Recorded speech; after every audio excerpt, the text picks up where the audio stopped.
ভারতের কোস্টগার্ডের হাতে আটক থাকা ৯০ জন বাংলাদেশি জেলে ও নাবিক বাংলাদেশে ফিরেছেন। বন্দি বিনিময় চুক্তির মাধ্যমে মুক্তি পেয়ে মঙ্গলবার সকালে চট্টগ্রামের পতেঙ্গা এসে পৌঁছায় তারা। ফিরে আসা জেলেদের মধ্যে ৭৮ জন ছিলেন এমভি লায়লা ২ ও এমভি মেঘনা ৫ ট্রলারগুলোর কর্মী, যেগুলো ভারতের কোস্টগার্ড ৯ ডিসেম্বর আটক করেছিল। এই বন্দি আদান প্রদান প্রক্রিয়া ভারতের সাথে বাংলাদেশ সরকারের দ্বিপক্ষীয় চুক্তির আওতায় ৫ জানুয়ারি সম্পন্ন হয়। একই সময়ে বাংলাদেশে আটক থাকা ৯৫ জন ভারতীয় জেলেকে ফিরিয়ে দিয়েছে কোস্টগার্ড। তারা ২০২৪ সালের অক্টোবর থেকে আটক ছিল।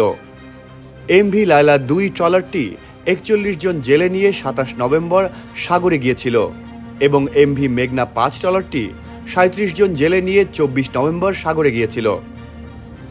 ভারতীয় কোস্টগার্ড তাদের আটক করে উড়িষ্যার প্যারাদ্বীপে নিয়ে যায় এবং আদালতের মাধ্যমে তাদের বিরুদ্ধে অনুপ্রবেশের অভিযোগে কারাগারে পাঠানো হয়। এছাড়াও ১২ সেপ্টেম্বর এমভি কৌশিক নামের একটি বাংলাদেশি ট্রলার ডুবে গেলে ১২ বাংলাদেশি জেলেকে ভারতীয় কোস্টগার্ড উদ্ধার করে। ওয়েদার খারাপ হয়ে গেছে, জ্বর হয়েছে। তা আমাদের কোম্পানি আরো দুজন ছিল, আমাদের ৩ জন।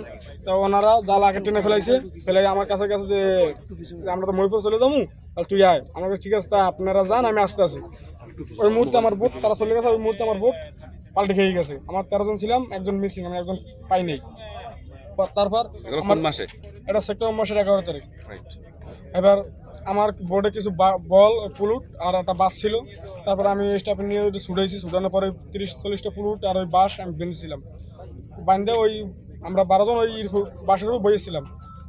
আমরা এক রাত একদিন ভাসছি। বাসার পর আমাদের ইন্ডিয়ান বোর্ডে কাকদ্বীপ বোর্ডে আমাদেরকে উদ্ধার করেছে। উদ্ধার করার ভয়ের কিছু নেই, আমরা ইন্ডিয়ান বোর্ড, আমাদেরকে সহি সালামতে বাড়ি ঘরে পৌঁছাবো। তারপর ওটার পর আমরা অসুস্থ ছিলাম, আমাদেরকে ওষুধ খাবার দাবার দিয়ে আমাদেরকে সুস্থ করেছে। তারপর আমাদের বাংলা কোস্টগার্ডের সাথে আলাপ করেছে।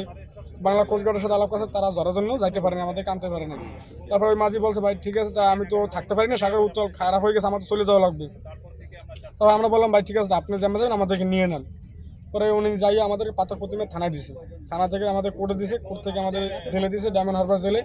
ওই জায়গায় আমরা ৩ মাস ২১ দিন ছিলাম। আজ সকালে পতেঙ্গা কোস্টগার্ড জেটিতে তাদের পরিবারের কাছে হস্তান্তরের মাধ্যমে জেলেদের আনুষ্ঠানিকভাবে মুক্তি দেওয়া হয়।